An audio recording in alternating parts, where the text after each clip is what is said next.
जी hello viewers, मैं हूं कमर चीमा अपने यूट्यूब और फेसबुक चैनल कमर चीमा के साथ। व्यूअर्स, आज मेरे साथ पाकिस्तान के senior professor doctor Monis Ahmad मौजूद हैं, जो कि कराची यूनिवर्सिटी में शोबा इंटरनेशनल रिलेशन से मुंसलिक रहे हैं और दरस तदरीस से बड़ा पुराना ताल्लुक है। बहुत ज्यादा लिखा है इन्होंने, 100 से ज्यादा रिसर्च पेपर्स लिखे हैं, बुक्स लिखी हैं। डॉक्टर मोनिस अहमद सर, आपके टाइम का बहुत शुक्रिया। बहुत शुक्रिया।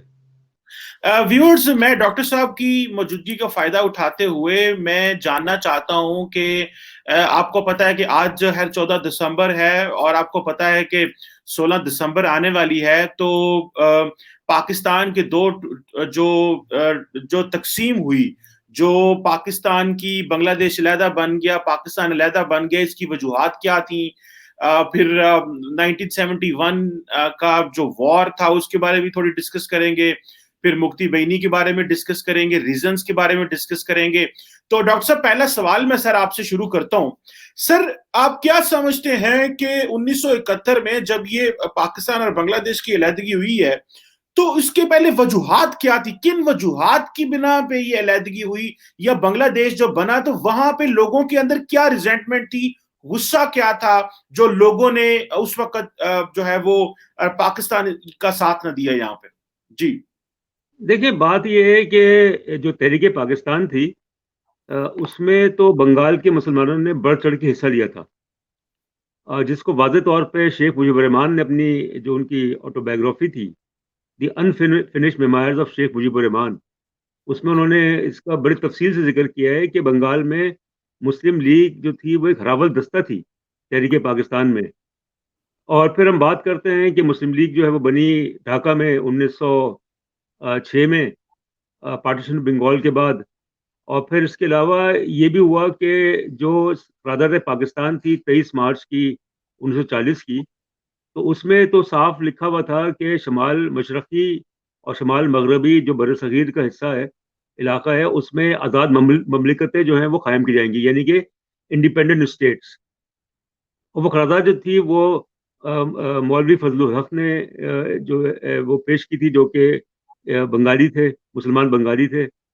और उसमें एक बड़ी तादाद में बंगाल से जो है वो मुस्लिम लीग के जो कारकुनान थे और कायदीन थे वो शरीक हुए।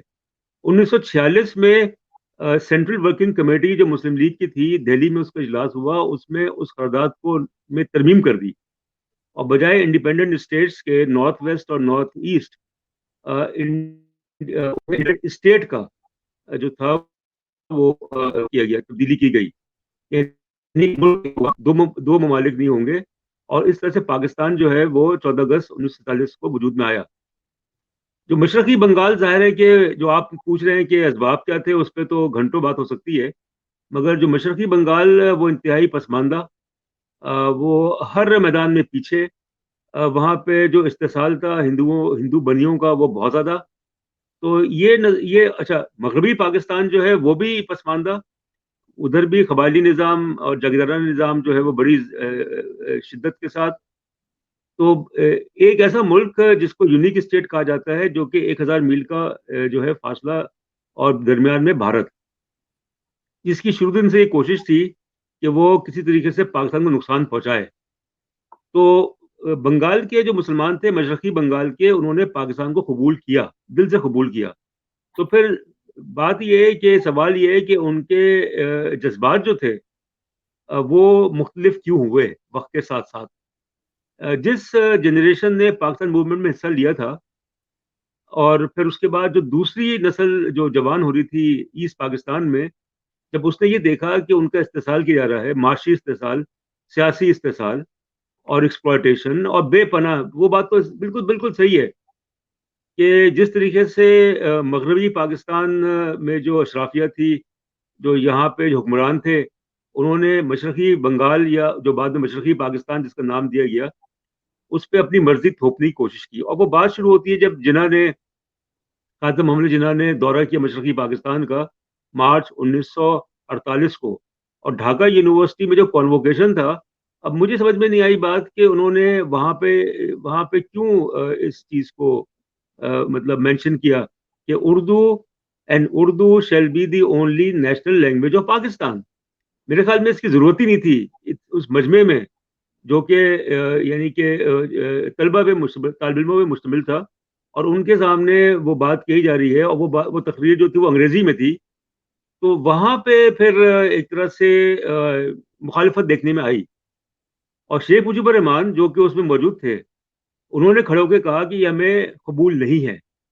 आप दो ज़बानें क्यों नहीं कौमी ज़बानें वहाँ पे पाकिस्तान में उसको नाफिज करते, उर्दू भी हो बंगला भी हो, क्योंकि हमारे लिए बड़ा मुश्किल हो जाएगा कि हम उर्दू जो है ज़बान जो हमारी मादर ज़बान नहीं है, और बंगला ज़बान जो है वो बहुत ही ज़्यादा डेवलप्ड किस्म की लैंग्वेज है, तो हम क्यों कबूल करें, और फिर हमारे लिए उर्दू ज़बान में जो है वो मुख्तलिफ जो इम्तहानात होते थे, और जो इस सिलसिले में जो वो थी रिक्वायरमेंट्स थी, वो हम पूरी नहीं कर सकते। उर्दू उनको आती थी, वो बात सही है।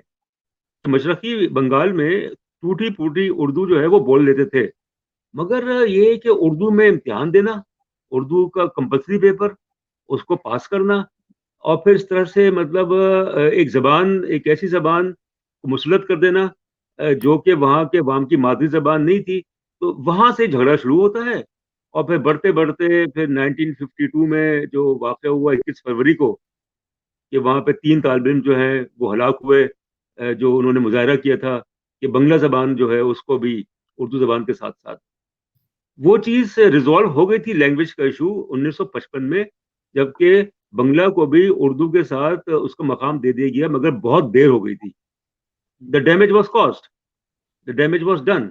और फिर इसके साथ ये भी नज़र आता है कि मशरक़ी पाकिस्तान जिसकी आबादी की अक्सरियत थी, और उस वक़्त तक मशरक़ी पाकिस्तान का हिस्सा जो था वो ज़र मुबादला और ट्रेड और फॉरेन एक्सचेंज अर्निंग में वो तकरीबन 55 से 60% था, कि हुँ। पटसन की बरामद, चाय की बरामद, ये 2 ऐसी एक्सपोर्ट्स थी जो कि कैश क्रॉप्स थी, और पाकिस्तान का जो फॉरेन वो जो एक्सचेंज जो अर्निंग थी, तकरीबन 55 से 60% चाय से। ये वजह थी कि जो पैसा मशरक़ी पाकिस्तान ले रहा था, वो वहाँ पे खर्च नहीं हो रहा था। तो एक एहसास महरूमी जो है, उसने जन्म दिया, और वहाँ पे ये एक तासुर सामने आ गया कि हिंदू बनिए जो है वो तो चले गए यहाँ से, उनका असर काफ़ी तक कम हो गया, अंग्रेज़ चले गए, मगर मगरबी पाकिस्तान का जो इस्तिसाली तबका है उसने कब्ज़ा कर लिया है, और उनका रवैया जो है वो बहुत ही ह्यूमिलेटिंग किस्म का बंगालियों के बारे में, और जिसकी वजह से उनके यहाँ वो लोग बड़े सीधे-साधा लोग। मैं तो वहाँ पे 1 साल रहा एशिया फेलोशिप के उसमें ढाका यूनिवर्सिटी में इंटरनेशनल रिलेशन डिपार्टमेंट में, सन 2002 में। बहुत ही सादा लोग, बहुत ही ये कहना चाहिए कि दोस्ताना मिजाज रखने वाले लोग, मदद करने वाले लोग। मगर वो जब उन्होंने देखा कि हमारा इस्तेसाल हो रहा है, हमें ह्यूमिलिएट किया जा रहा है, और फिर जिस तरीके से ब्यूरोक्रेसी और फौज का गठजोड़ हुआ, और उसने फिर वहाँ पे ये कोशिश की कि जो उनकी अक्सरियत है मशरक़ी पाकिस्तान की, उसको किसी तरीके से न्यूट्रलाइज़ किया जाए। तो फिर पैरिटी का निज़ाम आता है, यानी कि 56 का जो दस्तूर है, उसमें पैरिटी जो है उसका, यानी कि 50% जो है वो मशरक़ी पाकिस्तान, 50% मगरबी पाकिस्तान, वो भी उन्होंने कबूल कर लिया। वो भी हुँ। उन्होंने कर लिया, अपनी अक्सरियत होने के बावजूद कि मुल्क जो है वो एक रहे। मगर जब ये नज़र आया कि मार्शल लॉ लग गया है सन 58 में, और मार्शल लॉ जो है ज़ाहिर है कि उसमें फ़ौज हुकूमत करती है, और फ़ौज में बंगालियों की मुश्किल से 5%, 3% जो ऑफिसर कैडर था उसमें 2.5% के करीब उनकी नुमाइंदगी, ब्यूरोक्रेसी में उनकी नुमाइंदगी कम। तो फिर वो जज़्बात जो थे वो जज़्बात जो थे वो मज़ीद मुश्तैल हुए। इस्लामाबाद दारुल हुकूमत को इस्लामाबाद में, यानी पहले रावलपिंडी और फिर इस्लामाबाद, कि हुँ। कराची जो है वो फिर भी काबिल कबूल था बंगालियों के लिए। दूर था, मगर फिर भी कराची एक वफाकी दारुल था, सन 47 से लेके सन 60 तक, वो उन्होंने कबूल कर लिया था। मगर जब ये फैसला हुआ अयूब खान के ज़माने में कि दारुल हुकूमत जो है वो इस्लामाबाद, एक नया शहर बसाया जाए, तो हुँ। वो उनके लिए बहुत ज़्यादा एक मायूसी, और एक कहना चाहिए कि फ़िक्र की बात थी कि अब पाकिस्तान जो है वो मज़ीद दूर हो गया है। तो 10 साल जो अयूब खान के थे, मार्शल लॉ के, और फिर उसके बाद उन्होंने बेसिक डेमोक्रेसीज़ का फिर 62 दस्तूर, तो उसमें उन्होंने कोशिश तो की, ये बात गलत है कि मशरकी पाकिस्तान में कोई डेवलपमेंट नहीं हुई। ये ठीक है कि जिस तरीके की डेवलपमेंट होनी चाहिए थी वो नहीं हुई। जो हाँ। रवैया इंसाफ की बुनियाद पे कि मजहब जो है, देखिए मजहब जो है वो उसमें ताकत है, और ज़ाहिर है हम्म। इस्लाम जो है उसकी बुनियाद पे पाकिस्तान बना, टू नेशन थियरी की बुनियाद पे। मगर अगर मजहब में इंसाफ ना हो, समाजी इंसाफ ना हो, माशी इंसाफ ना हो, सियासी इंसाफ ना हो, तो वो मजहब का जो रिश्ता है वो कमजोर हो जाता है। सर और यही पे उसके एक बाद छोटा फिर सा सवाल, ये यही से मैं एक छोटा सवाल आपको लिंक करना चाहता हूं, जी जो सवाल मैंने रखा हुआ था आपके लिए। सर ये बताएं कि जब टू नेशन थ्योरी की हम बात करते हैं, पाकिस्तान अलहदा हुआ, तो सर बहुत सारे मुहक्किकीन, रिसर्चर ये बात करते हैं कि जो जब बांग्लादेश पाकिस्तान से अलहदा हुआ तो टू नेशन थ्योरी कहां गई भाई? एक बात। दूसरी बात, आपको याद होगा वो जो थी इंडियन प्राइम मिनिस्टर, उन्होंने कहा कि we have drowned the two nation theory in Bay of Bengal. अच्छा, ये भी उन्होंने हमें किया, और उन्होंने कहा हमने 1000 साल का बदला ले लिया मुसलमानों से। सो सर मुझे ये बताएं कि अगर मजहब इतनी बड़ी ताकत है और मजहब के नाम पे मुल्क बना था, तो फिर सेपरेट क्यों हुआ? फिर मजहब should be the sole bond. इसका मतलब है कि मजहब के अलावा कोई और भी बॉन्ड्स होते हैं जिनको अगर टेक केयर नहीं करोगे तो सोसाइटी जो है वो टूट जाती है। सर इसके ऊपर जरा काइंडली जी सर। जी, नेशन स्टेट जो होती है, जो modern state system, nation state system, treaty of Westphalia 1648 के बाद, तो उसमें ये तय किया गया था कि रियासत और मजहब जो है वो अलग कर दी गए, यानी स्टेट जो है वो सेकुलर हो गया। मगर पाकिस्तान और इसराइल ये दो एग्जाम्पल्स हैं जो कि मजहब की बुनियाद पे बने। पाकिस्तान सन 47 में, इसराइल सन 48 में। अब आपने जो पूछा है, आपने जो कहा है कि मजहब की बुनियाद पे मुल्क बना, वो कबूल कर लिया गया। एक कानूनी हैसियत पाकिस्तान की, सिलट में रेफरेंडम हुआ और सिलट के लोगों ने पाकिस्तान के हक में वोट दिया। तो फिर क्या वजह है कि वहां पे मतलब ऐसे जज्बात हुए और मुल्क जो है वो फिर अलहदा हो गया, उसके दो टुकड़े हो गए। टू नेशन थ्योरी जो है वो जाहिर है कि जिना के और उससे पहले भी सैयद अहमद खान के ज़माने में, अल्लामा अकबर के वक्त, तो पाकिस्तान मूवमेंट में टू नेशन थ्योरी जो है उसको बड़ी एक कलीदी उसकी हैसियत थी।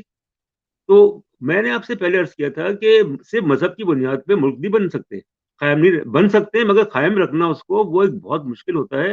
खास तौर पे उस वक्त जबकि इतना यानी कि 1000 मील का फासला हो, सकाफत मुख्तलिफ, जबान मुख्तलिफ, तारीख मुख्तलिफ, लोगों का रहन सहन के मगरबी पाकिस्तान जो है वहाँ की सकाफत, वहाँ का रहन सहन जो कि एक जिसको कहना चाहिए ट्राइबल और फ्यूडल, और मशरकी पाकिस्तान जो है उसमें तो जमींदारी निज़ाम खत्म हो गया था एक तरह से, वहाँ पे कभी भी फ्यूडलिज्म नहीं रहा। वहाँ पे ट्राइबलिज्म जो है उस तरह का जो कि मगरबी पाकिस्तान में वो नहीं रहा। तो बात असल में ये है कि जब वहाँ के लोगों ने देखा कि हमारा इस्तेसाल हो रहा है और हमारे हमारे वसाइल जो हैं वो हम पे खर्च नहीं किए जा रहे हैं, तो कुछ ऐसी कुव्वतें थी जिन्होंने फायदा उठाया। अब सीधी सी बात यह है कि अगर उस एक मुल्क एक है और मुल्क के एक हिस्से में इंसाफ नहीं हो रहा, तो वो कुव्वतें जो कि जिनके मकासद शुरू दिन से ये थे कि पाकिस्तान को तोड़ा जाए, किसी तरीके से पाकिस्तान जो है उसको खत्म किया जाए, उनको मौका मिल गया।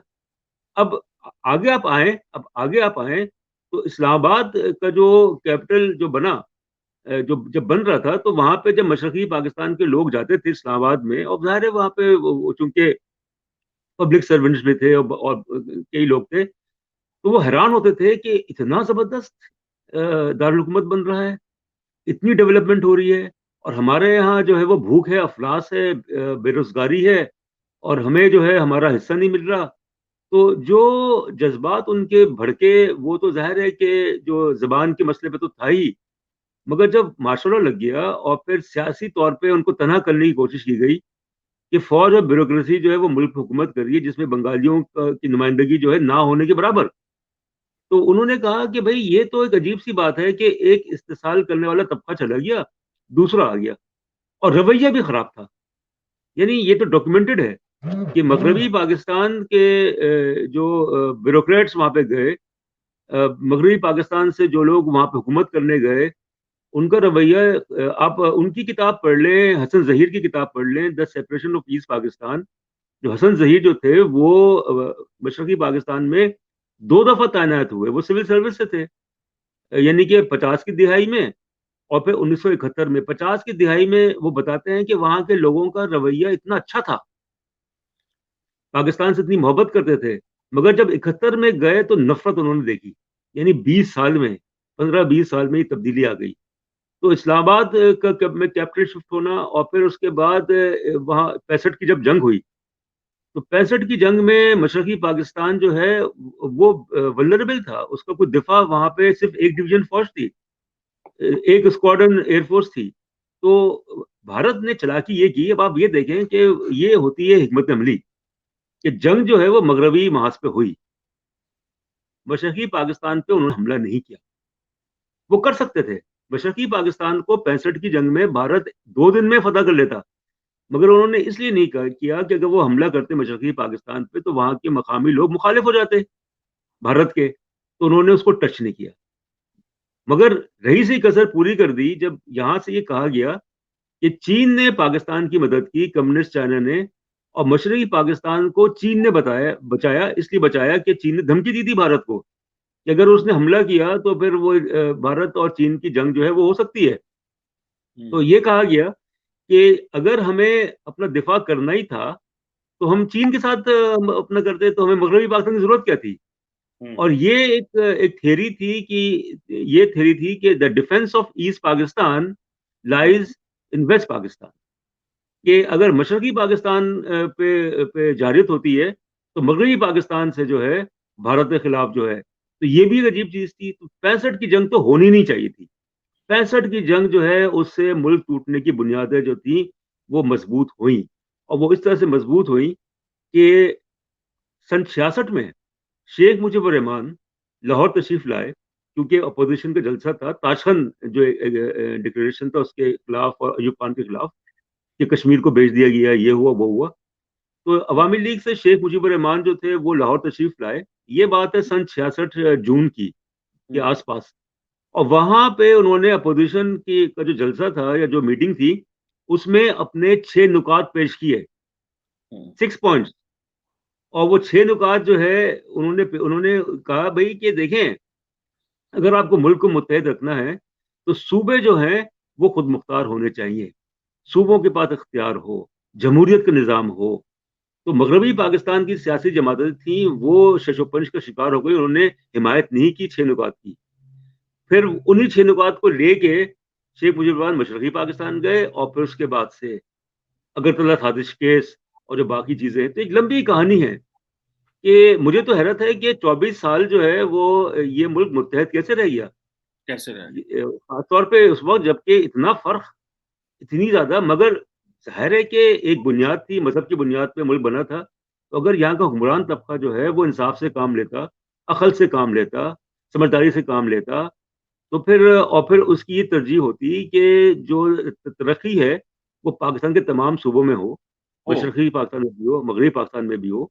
तो अच्छा। हालात जो है, क्योंकि क्योंकि वो तो जी। चाहते ही नहीं थे कि अलग हों, वो नहीं चाहते थे। मैं मतलब मैं जब गया वहां पे 2002 में 1 साल के लिए, तो हम्म। वहां मुझसे जो बड़ी उम्र के लोग थे, जो कि हम्म। तकरीबन 60 साल के थे, 50 साल, जिन्होंने मुत्तहदा पाकिस्तान देखा था, हम्म। उन्होंने कहा कि आप लोगों ने हमें मजबूर किया हम्म। कि हम अलहदा हो जाएं, हम तो चाहते नहीं थे। और हम्म। जो हमारी जो 1970 के इलेक्शंस हुए थे दिसंबर में, अगर हम्म। हमने अवामी लीग को वोट दिया था तो अवामी लीग जो है उसके 6 नुकात ये नहीं थे कि पाकिस्तान जो है इसको तोड़ दिया जाए, हम्म। कि पाकिस्तान से अलहदा हो जाए।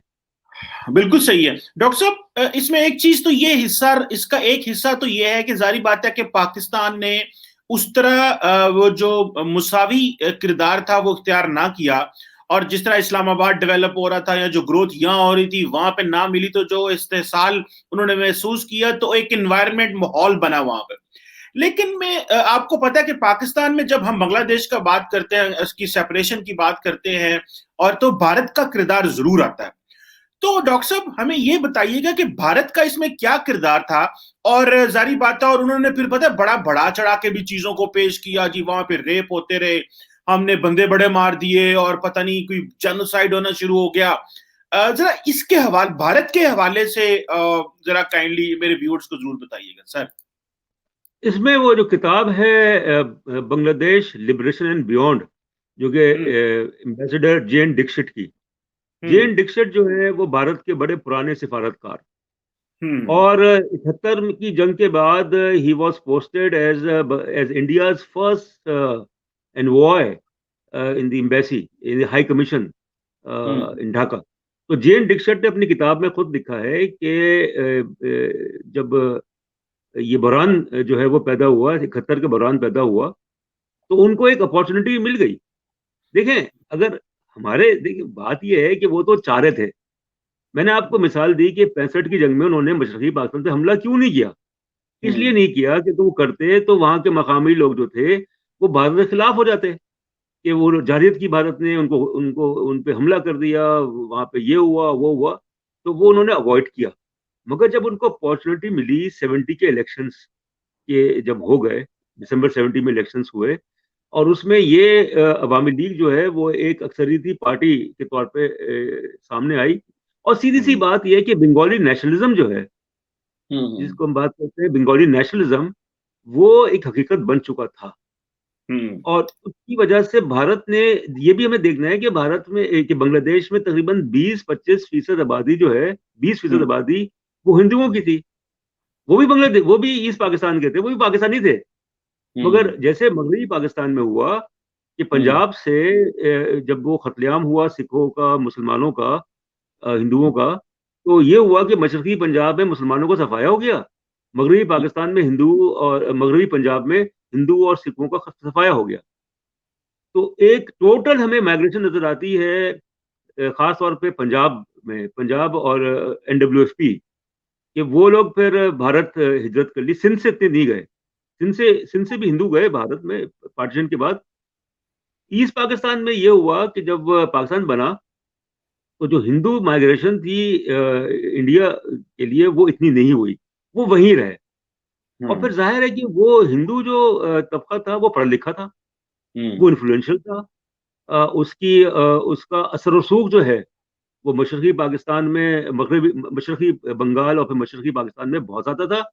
तो हम्म, उन्होंने फिर ये चीज़, इस चीज़ को तकवीत दी, खासतौर पर तालीमी इदारों में, ढाका यूनिवर्सिटी में, और फिर मुख्तलिफ जो तालीमी इदारे थे जहाँ पे तुम्हारा इस्तेसाल हो रहा है, उर्दू तुम पे मुसलत की जा रही है, वो तुम्हें इंसान नहीं समझते, इस तरह की बातें की गई। तो इंडिया का तो रोल है, वो बात हम्म, सही है कि अगर इंडिया जो है इंटरफेयर नहीं करता, जी, तो जी, शायद बांग्लादेश जो है वो 71 में अगर नहीं तो 20 साल बाद बनता।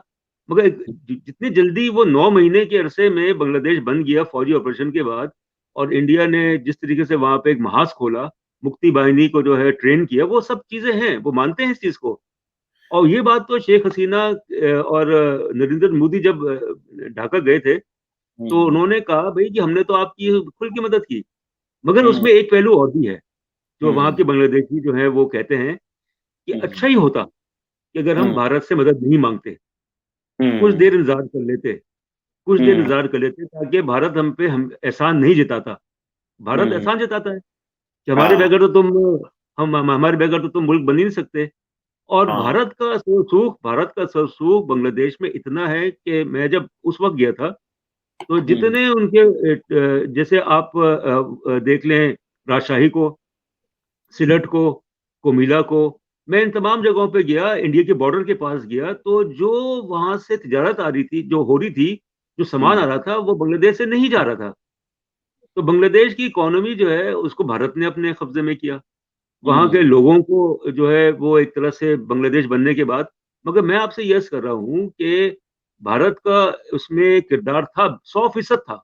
बिल्कुल, ये मुझे बात राजा त्रिविक्रम रॉय ने ही बताई, जो कि हम्म, जो कि एक एमएनए थे, इंडिपेंडेंट एमएनए थे चिटगांव हिल ट्रैक से, हम्म, तकरीबन 20 साल पहले, कि भारत का रोल बहुत ज्यादा था, मगर हमने उनको मौका फराहम किया। हम्म, पाकिस्तान ने, हमने अपनी गलत पॉलिसियों की बुनियाद पे, नादानी में, और उनको मौका फराहम किया कि वो जो बहरान पैदा हुआ सन 70 के इलेक्शंस के बाद, और उसको भारत ने एक्सप्लॉइट किया। और इसके अलावा आप ये भी देखिए कि हमारी कम अकली कितनी है, कि जनवरी 71 में गंगा नामी तैयारा जो है वो उसको हाईजैक करके लाया जाता है लाहौर में, गंगा हम्म, प्लेन।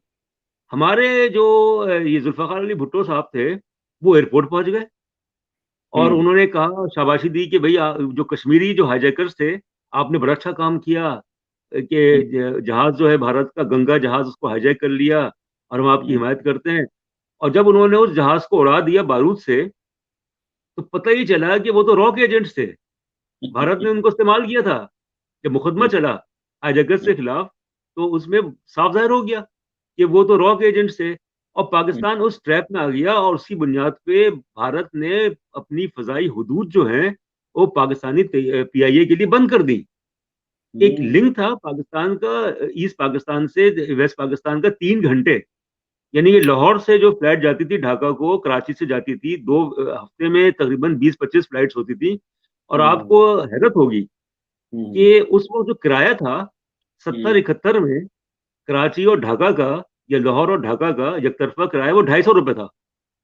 250 रुपये था, मुल्क एक था, तो 250 रुपये किराया था। तो भारत ने जब अपनी फजाई हदूद बंद कर दी, वो एक साजिश थी, बहुत बड़ी साजिश थी, कि पाकिस्तान का, मगरबी पाकिस्तान का, मशरकी पाकिस्तान से जो एक 3 घंटे का जो फासला था, वो फिर 6 घंटे का हो गया वाया कोलंबो, श्रीलंका। तो उस चीज को हमारे हमारे लोग समझ नहीं सके कि वो तो इतनी बड़ी कॉन्स्पिरेसी थी। और भुट्टो साहब ने जो जाके वहां पे बड़ी शाबाश दी कि अगर अच्छा किया, पता ही चला कि वो एक ट्रैप था। और फिर उसके बाद बहुत सारे मामलात हैं कि जी जी। असेंबली का इजलास जो है वो मुलतवी हुआ। मुजीबुर हम्म। रहमान जो कि अक्सरियती पार्टी के लीडर थे, उनको एतमाद में नहीं लिया यहिया खान ने। और भुट्टो हम्म। साहब ने धमकी दी थी कि अगर मगरबी पाकिस्तान से कोई गया तो उसकी टांगें तोड़ दी जाएंगी ढाका, अगर वो असेंबली के इजलास में शिरकत के लिए। तो हम्म। ये चीज सोचने वाली थी। बिल्कुल सही है डॉक्टर साहब। इसमें एक सवाल जो मैं इसी से लिंक करना चाहता हूँ, फिर उससे आगे जाएंगे पाकिस्तान बांग्लादेश पे, वो है मुक्ति बहनी के ऊपर। बहुत सारे लोगों का कहना यह है पाकिस्तान में कि इंडिया जो है वो पहला मुल्क है जिसने साउथ एशिया में इस तरह नॉन स्टेट एक्टर की बुनियाद रखी। आज तो इंडिया कहता है कि कश्मीर में नॉन स्टेट एक्टर मौजूद है, लेकिन इंडिया ने इंटरनेशनल लॉ की वायलेशन की, और इंटरनेशनल लॉ की वायलेशन करते हुए वहां पे जो मुक्ति बहनी बनी उसको असला दिया, ट्रेनिंग दी। तो ये किसी मुल्क के अंदर ये पहली दहशतगर्द जमात की बुनियाद है। उस वक्त तो आज से 50-60 साल पहले तो इस तरह की टर्मिनोलॉजी और ये चीजें नहीं थी। लेकिन डू यू थिंक कि इसको इस तरह कैटेगराइज किया जा सकता है कि इंडिया ने पहली दहशतगर्द जमात की बुनियाद वहां पे रखी?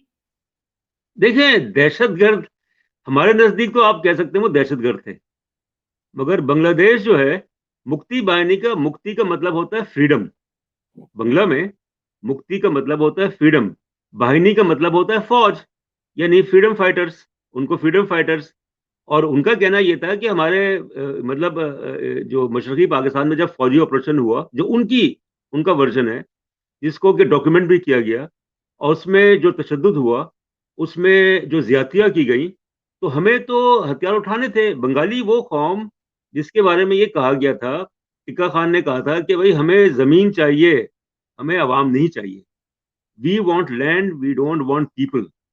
और ये परसेप्शन था कि ये जो बंगाली जो लोग हैं मशरकी पाकिस्तान के, उन्होंने तो कभी बंदूक उठाई नहीं थी। उनको तो पता ही नहीं था कि जद्दोजहद, मुसल्लह जद्दोजहद क्या होती है। वो तो हमने, we will sort them out. अब यहाँ से जो अफसरान गए थे, फौजी अफसरान गए थे, मैं ये कहूंगा कि असल कि मुक्ति बाहिनी जो है वो जब बनी, तो वो इसलिए बनी थी कि भाई उनको अपने मुल्क को आज़ाद कराना था। उनको आज़ाद कराना था मगरबी पाकिस्तान के तसल्लुत से, क्योंकि जो पाकिस्तान की फौज थी, जब मशरकी पाकिस्तान में फौजी ऑपरेशन हुआ 25 मार्च को, 26 मार्च की रात को, उसी दिन जो है वो उन्होंने इंडिपेंडेंस डिक्लेयर कर दिया, UDI, unilateral declaration of independence. और फिर ये कहा कि पाकिस्तान की जो फौज है, मगरबी पाकिस्तान की जो है, क्योंकि मशरकी जो बंगाल, जो ईस्ट बंगाल रेजिमेंट थी, ईस्ट पाकिस्तान राइफल्स थी, उसने बगावत कर दी थी। उसने बगावत कर दी थी, तो जो फौज थी वहां पे वो तो मगरबी पाकिस्तान से गई थी। उसको उन्होंने कहा कि ये ऑक्यूपेशन फोर्स है, इसको हम नहीं मानते, और इसके खिलाफ हम वो जद्दोजहद। आप मतलब हमें चीजों को ऑब्जेक्टिवली देखना चाहिए कि अगर वो फौजी ऑपरेशन नहीं होता, और उससे पहले, मतलब मैं ये नहीं कह रहा कि सारी गलतियां यहाँ की थी या सारी गलतियां वहां की थी, मगर देखना, सोचना चाहिए था कि सन 70 के जब इलेक्शंस के नतज आ गए दिसंबर के, उसमें अवामी लीग जो है वो अक्सरियती पार्टी के तौर पे उभरी। ठीक है, उसकी मगरबी पाकिस्तान में एक नशिस्त भी नहीं थी, पीपल्स पार्टी की मशरकी पाकिस्तान में एक भी नशिस्त नहीं थी, मगर जब एक अक्सरती पार्टी है जो कि लीगल फ्रेमवर्क ऑर्डर के तहत जिसने इलेक्शन में हिस्सा लिया था, तो उसको फिर इख्तियार क्यों नहीं दिया गया? यही तो सोचने वाली बात है।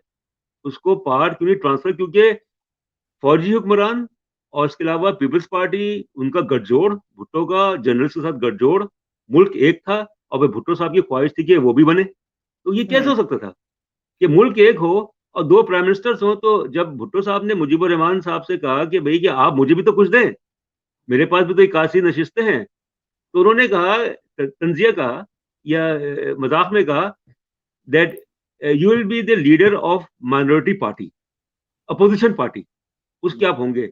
और फिर खौफ ये था फौज में और पीपल्स पार्टी में खासतौर पे कि ये मुजीबुर रहमान की हिकमत अमली ये होगी कि मगरबी पाकिस्तान में जो और जमातें हैं, हम्म। जिसमें कि नैप थी, नेशनल अवामी पार्टी थी, जेयूआई थी, पाकिस्तान डेमोक्रेटिक पार्टी थी, कुछ इंडिपेंडेंट्स थे, उनको वो हम्म। अपने साथ मिलाएंगे। और फिर पीपल्स पार्टी जो है उसकी तो सिर्फ पंजाब में 2/3 अक्सरियत थी और सिंध बिल्कुल। में मामूल सिंपल मेजोरिटी थी। फ्रंटियर में बलूचिस्तान में पीपल्स पार्टी जो है वो उसकी कोई नुमाइंदगी ऐसा थी नहीं। 2 सूबों में थी, 2 में नहीं थी। तो इसलिए ये जो सारा इस पे जो किताब है उनकी, रौनक जहां की किताब है, Pakistan failure of national integration, Pakistan failure of national integration, बेशुमार किताबें लिखी गई हैं, बहुत हम्म। सारी किताबें लिखी गई हैं इसी साने पे, ईस्ट हम्म। पाकिस्तान क्राइसिस पे। तो मैं बस हम्म। मुख्तसर ये कहूंगा कि अगर अवामी लीग जो है वो गद्दार थी, ठीक है ना, ये परसेप्शन यहाँ पे मगरबी पाकिस्तान में कि शेख मुजीब जो है वो 6 निकात की बात करते थे, अगरतला साजिश के थाने को वापस ले लिया गया, जो ट्राइब्यूनल था वो तोड़ दिया गया अयूब खान के आखिरी दिनों में। अगर वो गद्दार थे तो उनकी जमात को इंतखाबात में हिस्सा लेने की इजाजत क्यों दी गई लीगल हम्म। फ्रेमवर्क ऑर्डर के तहत? उसमें तो लिखा हुआ था कि सिर्फ वही जमातें जो कि नजरिए पाकिस्तान पे यकीन रखती हों, जो कि इस्लामी निज़ाम पे यकीन रखती हों, वो इंतखाबात में हिस्सा ले सकती हैं। 70 के दिसंबर 70 इंतखाबात में तो अवामी लीग को इजाज़त दी कि जब उसने इजाज़त दी, उसने इलेक्शन मुहिम चलाई और उसमें उसने बेशुमार मतलब धांधली के या जो भी आप कह दें, डरा धमका के लोगों को वोट दिलवाया। वो बात वो तो फिर उनको रोका क्यों नहीं गया? बिल्कुल उनको सही उसी है। वक्त रोक देते। जब उनको 160 नशिस्तें मिल गई 162 में से और 300 का ऐवान था, तो 300 में से 160 की तो मेजोरिटी हो गई। और फिर वो मगरबी पाकिस्तान से भी कुछ 20-25 के करीब मेंबर्स को ले लेते तो उनकी हो जाता, उनका गुजारा हो जाता। तो जब एक जमात जिसके बारे में ये तासुर था कि वो लैदगी पसंद है, तो यहिया खान ने की जो रजीम थी उसको हिस्सा लेने क्यों नहीं दिया? जब वो इंतखाबात जीत गई थी तो फिर टाल मटोल क्यों किया गया कि हम्म। असेंबली का इजलास मुलतवी कर दिया? और फिर जाहिर है कि मशरकी पाकिस्तान में जो है वो भड़क उठे वहाँ के मकामी कि हमें पता था कि मगरबी हम्म। पाकिस्तान हमें कभी भी हमारा हक नहीं देगा। हम्म। और फिर जब मुज़ाकरात नाकाम हो गए मार्च में, तो फिर मिलिट्री ऑपरेशन शुरू कर दिया। बिल्कुल सही है। डॉक्टर साहब, अभी मैं तकरीबन आपसे आखिरी सवाल जो करना चाहता हूँ वो पाकिस्तान बांग्लादेश रिलेशंस पे करना चाहता हूँ। ऑलमोस्ट 33-34 मिनट्स हो गए हैं। डॉक्टर साहब, आप बताएं, बहुत सारे लोगों की ये भी बात है कि वो कहते हैं कि जी पाकिस्तान को बांग्लादेश से माफी मांगनी चाहिए। बहुत सारे लोग ये कहते हैं कि भाई, और ये भी काइंडली बताइएगा कि जो ताल्लुकात हैं वो इतनी सर्द महरी है और भारत की वहां बहुत ज्यादा पेनिट्रेशन है। तो हमें मुझे अगले दिन पता चलने को मिला है कि पाकिस्तान के जो एम्बेसडर हैं वो हसीना वाजिद से मिले हैं, तो एक ब्रेक थ्रू होने वाला है पाकिस्तान और बांग्लादेश के ताल्लुकात में। और वापस चीजें नॉर्मलाइज होते हुए टाइम तो बहुत लगेगा, लेकिन कोशिशें जारी हैं। सो आप कैसे देखते हैं कि हमने क्यों ये पिछले 50 साल में ताल्लुकात बेहतर करने की कोशिश की नहीं की, जबकि वो एक सॉवरन मुल्क बन चुका है और हमने भारत को इतनी पेनिट्रेशन करने दी? तो sir, what is the way forward? कैसे ताल्लुकात मजीद बेहतर हो सकते हैं सर? वे फॉरवर्ड जी। देखें, वो बात सही है। मतलब जब पाकिस्तान के हाई कमिश्नर ने मुलाकात की हसीना वाजिद से, प्राइम मिनिस्टर इमरान खान साहब ने फोन किया, इनिशिएटिव तो हमारी तरफ से आ रहा है। जो पहल है वो तो पाकिस्तान कर रहा है, वहां वो तो नहीं कर रहे। आप मुझे कोई भी मिसाल दे दें कि इस सारे अरसे में जब से हसीना वाजिद जो है वो प्राइम मिनिस्टर है, तकरीबन उनको 15 साल हो गए, उनकी तीसरी टर्म है, उन्होंने कोई ऐसा जेस्चर दिया पाकिस्तान के लिए? नहीं दिया। हम्म। क्योंकि बहुत आसान है समझना। हम्म। जब तक जब तक अवामी लीग जो है, खासतौर पर अवामी लीग वो इक़्तिदार में है या वो सियासी क़ुव्वत है, पाकिस्तान के साथ ब्रादराना ताल्लुकात जो हैं, वो मुमकिन नहीं होंगे। इसलिए नहीं होंगे कि बांग्लादेश का जो पूरा वजूद है, वो तो पाकिस्तान की वजह से। जो उनके यहाँ मार्च की ये जो फरवरी की 22 है, जो इंटरनेशनल लैंग्वेज डे अब मनाया जाता है, वो है ही पाकिस्तान के खिलाफ। इस 1952 में जो है वो जब बंगाली ज़बान के लिए तहरीक थी, तो वहाँ पे ताकत का इस्तेमाल किया गया और 3 तालिब इल्म जो है वो हलाक हो गए और बस उसको लेके शहीद मीनार बना लिया, ये हुआ, वो हुआ, वो अभी तक हो रहा है। तो एक तो अब 22 फरवरी हो गया। दूसरे दिन मनाते हैं वो ये 26 मार्च का, जिसको वो कहते हैं इंडिपेंडेंस डे, वो भी पाकिस्तान के खिलाफ है। तीसरा दिन जो है वो 16 दिसंबर का है, जिसको वो कहते हैं विक्ट्री डे। हमारे यहाँ तो 16 दिसंबर यौम सोग है, उनके यहाँ तो 16 दिसंबर यौम फतह है। तो जब देखिए, तो बांग्लादेश की जो बुनियाद है कि किसी भी मुल्क को कायम रखने के लिए, जैसे इज़राइल को कायम रखने के लिए फ़लस्तीनियों का खतरा, ये फ़लस्तीनी जो है वो अरब जो है ये कर देंगे, वो कर, हमारे यहाँ जो है वो भारत की तरफ से खतरा, कि भारत जो है जारियत पता नहीं क्या-क्या। उनका ये है कि पाकिस्तान जो है उस वो वाहिद वजह है जिसकी वजह से उनको एक तकलीफ के अमल से गुजरना पड़ा।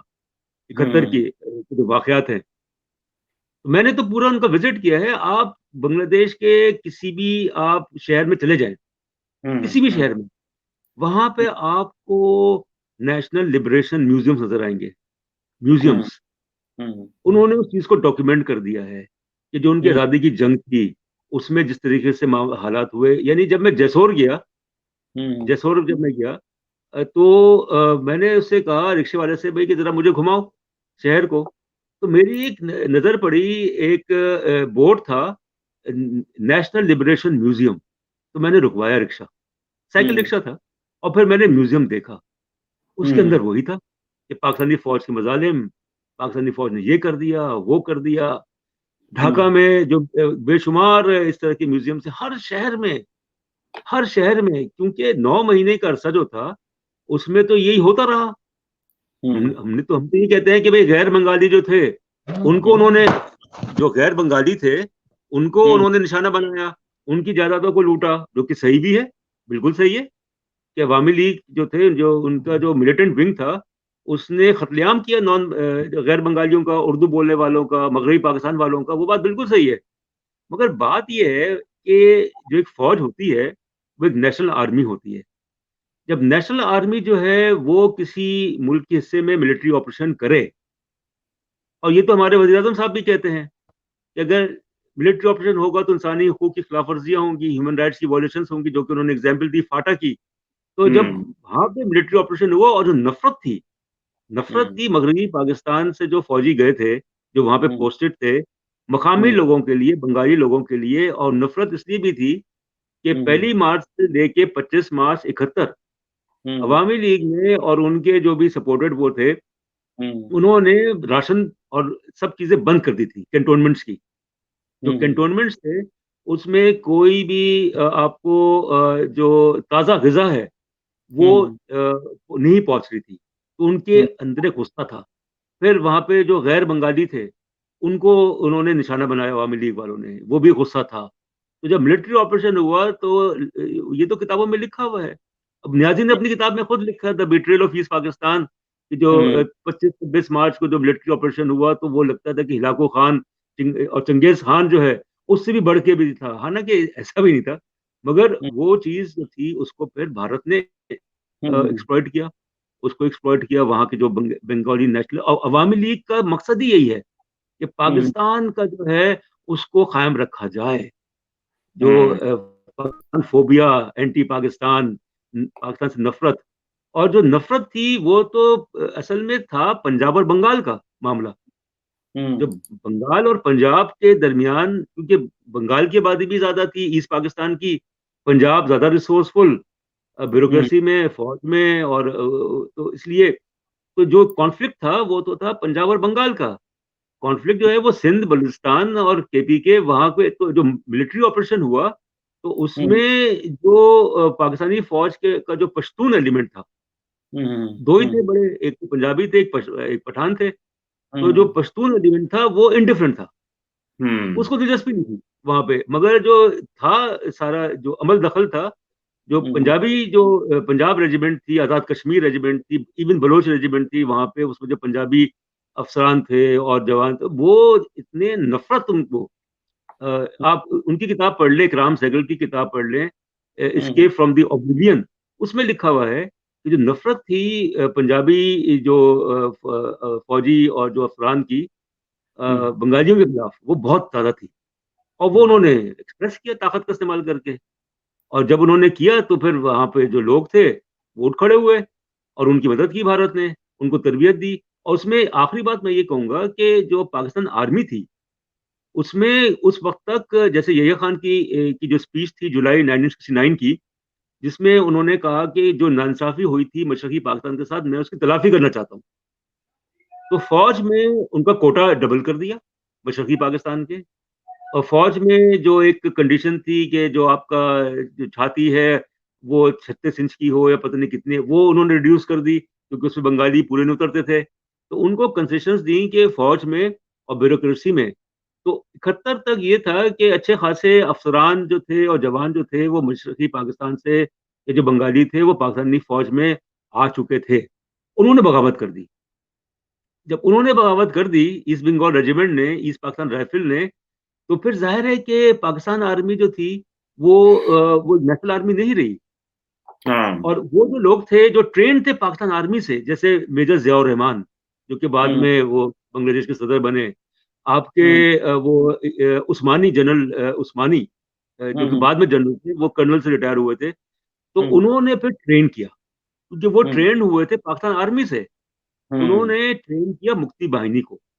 हम्म और फिर वो ट्रेनिंग जो है वो तो जाहिर है कि उसमें भारत के भी वो हम्म, थे, फौज के अफसरान थे और बाकी लोग थे। तो बिल्कुल सही। मुख्तसर ये कि जो हो गया वो तो हो गया, मगर जो आप कह रहे हैं कि द वे फॉरवर्ड, मेरे हम्म ख्याल में जब तक कि वहां पे अवामी लीग जो है, और अगले साल 71 यानी कि 2021 में बांग्लादेश की 50वीं सालगिरह होगी।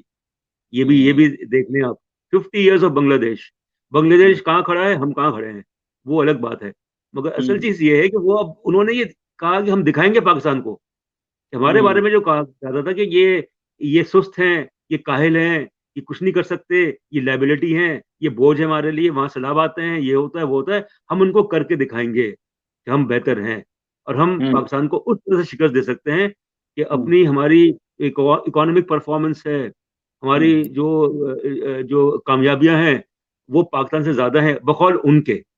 हम्म तो तो यही चीजें हमें देखनी चाहिए कि हमें तो मतलब हमने तो कोई ऐसी, इस सारे अरसे में आप देख लें कि 74 के बाद से, जब से पाकिस्तान ने बांग्लादेश को रिकग्नाइज किया, हम्म पाकिस्तान की ऑफिशियल पॉलिसी बांग्लादेश के खिलाफ कभी नहीं थी। हमने तो आगे जाके, दो कदम आगे जाके कोशिश की कि भाई कि वो मतलब उनको मना लें, मगर वो कहते हैं कि आप माफी मांगे। अब माफी अपॉलजी का जो है वो फिर हमारी पॉलिसी ये है कि भाई कि ये तो दोनों तरफ से हुआ था। वो कहते नहीं, आपने किया था, आपने हमारा कत्लेआम किया, आपने ये किया, आपने वो किया, ऐसा किया वैसा किया। तो अब तो जाहिर है कि 50 साल तकरीबन होने वाले हैं। तो एक नई जो एक काविश है, उसमें ये, क्योंकि बांग्लादेश की नई नस्ल जो है और पाकिस्तान हम्म की नई नस्ल जो है, उसको तो पता होना चाहिए ना एक दूसरे के बारे में थोड़ा बहुत। और हमारी हम्म तो कोशिश होती है कि एचईसी की तरफ से भी होती है कि उनके स्टूडेंट्स को, बहुत सारे डेलीगेशंस आए, क्या बांग्लादेश ने कोई स्टेप लिया कि पाकिस्तान से ताल्लुकात बेहतर बनाने के लिए? बहुत कम, हम्म बहुत कम।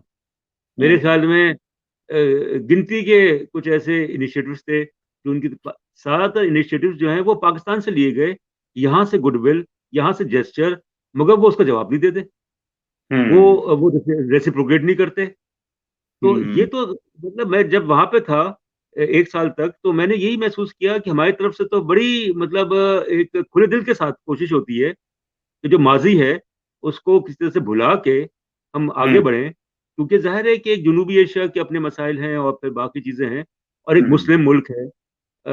टू नेशन थ्योरी जो है वो अभी भी एक तरह से कायम है कि बांग्लादेश जो है वो भारत का हिस्सा नहीं बना, बांग्लादेश हाँ जो है वो अलग मुल्क है। तो हम्म इसमें फिर हमें तो मतलब अफसोस होता है कि बिल्कुल। हमारी इतनी ज़्यादा काविशें, इतनी कोशिशें, उसके बावजूद भी हुँ, वहाँ का जो रवैया है, वहाँ के हुँ, अशराफिया का जो रवैया है, वो अभी भी हुँ, पाकिस्तान मुखालिफ है। अभी भी, हाँ, क्योंकि वो तो समझते हैं कि हमारे मुल्क की बुनियाद ही यही है कि हाँ, पाकिस्तान मुखालिफ जज़्बात को भड़काओ। हाँ, और वहाँ पे लोग अब क्वेश्चन करते हैं, सवाल करते हैं भई कि आप कब तक उस चीज़ को लेके बैठे रहेंगे? कब हाँ, तक एक्सप्लॉइट करते रहेंगे? मगर हुँ, चूँकि उनकी इकोनॉमी बेहतर हो गई है, चूँकि उनके हाँ, यहाँ गवर्नेंस ज़रा बेहतर हो गई है, तो हुँ, इसलिए वो कहते हैं कि भई कि हम पाकिस्तान से अलग होके हमारे लिए अच्छा हुआ। और मेरे ख़्याल में हुँ, अच्छा ही हुआ, क्योंकि वो हुँ, पाकिस्तान के साथ रहते, तो वो हुँ, महकूम ही रहते एक तरह से। ये बात हुँ, तो तय है कि हुँ, उनको उनका हिस्सा नहीं मिलता। मगर हुँ, बात ये है कि भई अगर पाकिस्तान नहीं बनता, तो बांग्लादेश भी नहीं बनता। ये बात तो हुँ, तय है, बांग्लादेश नहीं बनता। अगर पाकिस्तान बना, उसी के बाद फिर बांग्लादेश बना। बिल्कुल ठीक कह रहे हैं डॉक्टर साहब। एक बहुत लंबी बहस है, इस पे तो जी हाँ, घंटों बहस हो सकती है। लेकिन आपने इंतहाई सरहसल गुफ्तगू की, और इसके जो डिफरेंट ज़ाविये थे इस गुफ्तगू के, कि बांग्लादेश पाकिस्तान से क्यों जुदा हुआ, बांग्लादेश पाकिस्तान के ताल्लुकात, मज़हब का एक किरदार, कतर की जंग, मुक्ति बइनी के हवाले से, भारत के हवाले से, और हमारी फोरसाइट जो हमें होनी चाहिए थी वो नहीं रही। और जो भुट्टो साहब का आपने ज़िक्र किया, और मैं समझता हूँ आज भी 50 साल हो गए हैं, पाकिस्तान को आगे बढ़ना चाहिए। देखिए, आपको पता है डॉक्टर साहब कि अमेरिका ने क्यूबा के ऊपर कितनी सैंक्शंस लगाई, 50 साल सैंक्शन लगी नहीं, लेकिन उन्होंने कहा यार मामला ठीक करो। सो अभी मेरा ख्याल है कि ये ईगो का मसला नहीं होना चाहिए, अभी तो पाकिस्तान को आगे बढ़ के एम्ब्रेस कर लेना चाहिए बांग्लादेश को। और इस वक्त तो तरक्की का जमाना है, इस वक्त तो कोई लड़ाइयाँ झगड़ों की बात ही नहीं करता। सो उम्मीद है की जाती है कि शायद इमरान खान साहब के दौर में ताल्लुकात बेहतर हो, लेकिन जैसे आप कह रहे हैं कि अवामी लीग की मौजूदगी में जो एक इन्होंने हिस्टोरिकल सारा बैकग्राउंड पाकिस्तान के खिलाफ बनाया है, तो ये बड़ा मुश्किल है। तो anyhow we should think and we should hope for best. और डॉक्टर साहब, आपके वक्त का बहुत शुक्रिया कि आपने इंतहाई बहुत शुक्रिया। तरीके से मेरे व्यूअर्स को एक डिटेल्ड अकाउंट बताया कि बांग्लादेश क्यों जुदा हुआ और ये सारा कुछ। Thank you very much doctor. Thank you very much.